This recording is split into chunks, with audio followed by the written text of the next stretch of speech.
Здравейте! Правихме си отпечатък от твоята плацента. Не ти е интересно, ли? Мислиш, че майка ти прави тъпи неща? Мислиш, че майка ти е луда? Ще си говоря сама. Както вече сте видяли от описанието, реших да направя отпечатък на моята плацента, тъй като бях гледала преди да родя как го правят майки. Супер много ми хареса идеята. Просто такива сантиментални неща за мен са супер готини и като цяло всичко, което се опитах да запаметя от периода, в който той беше най-малък, го направих и това беше нещо, което също много исках да направя. Ако не сте наясно, вие имате право да заявите желание да си вземете плацентата.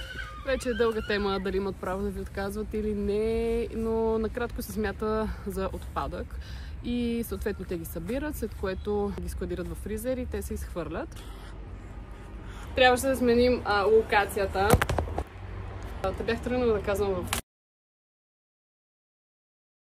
видео, че някои жени си консумират плацентата по един или друг начин, дали сурова, дали на смути, на капсули, сушава се, но все още няма напълно доказани предимства от това.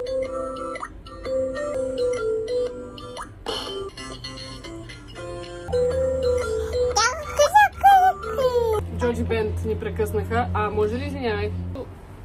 Колко мило! Я им прети една целувка. И затова вместо да я изям, реших просто да си отпечатам, което не е толкова странно в крайна сметка. Просто целият процес за мен е някакво чудо. Изобщо това, че се създава това дете и тази плацента в собственото ми тяло и то знае какво да прави, знае как да опази детето и не знам. И много исках да го направя това. И много се радвам, че успях да я запазя. Да не коментираме защо съм го направила година и 2 месеца след като родих. Всяка майка знае, че в един момент раждаш, в следващия момент забравяш да се скъпеш, минават 3 седмици, изведнъж детето ти е на година, изведнъж се сещаш, че имаш плацента в фризера, както и нямаше, беше си замразена, работих с ръкавици, както се вижда, безопасно, всичко беше наред. Ти си много любопитен пред хората, иначе само ме бие. В началото със сигурност си беше странно, просто защото консистенцията си е такава. Сега ще ви прикача и самия процес. След 1 година и 2 месеца. 5 години по-късно. Да, 5 години по-късно. Я да видим сега.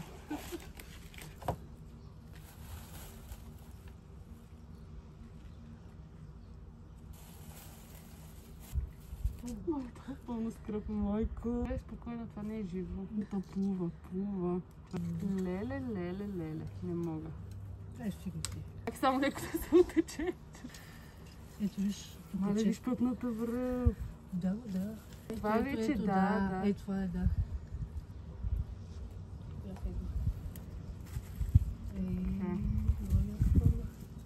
Така. Как се виждат жиличките. Ти представяш, това седи вътре в теб, огромно. Че аз тук към събота. Напоявам и... така сещаш ли? Да.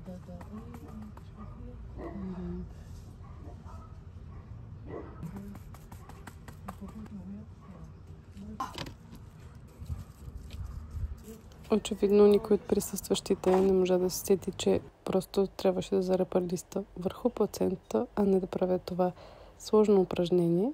Но аз, ако не си затрудня живота, няма кой друг да го направи вместо мен.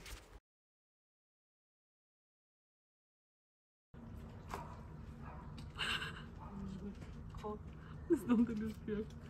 Ти до това по-дълго не прави. Айде, Даже зави. Да. Така. Чакай сега, че за да не разбера, ще удържи, нали? Не знам, дали съм сетен живот. Така. И ето го резултата. После добавих отпечатък на кръчето му, на ръчичката му и долу нарисувах едни цветя, които може би един нещо му, който ще ги рисувал той, защото малко ме е срам как се получиха.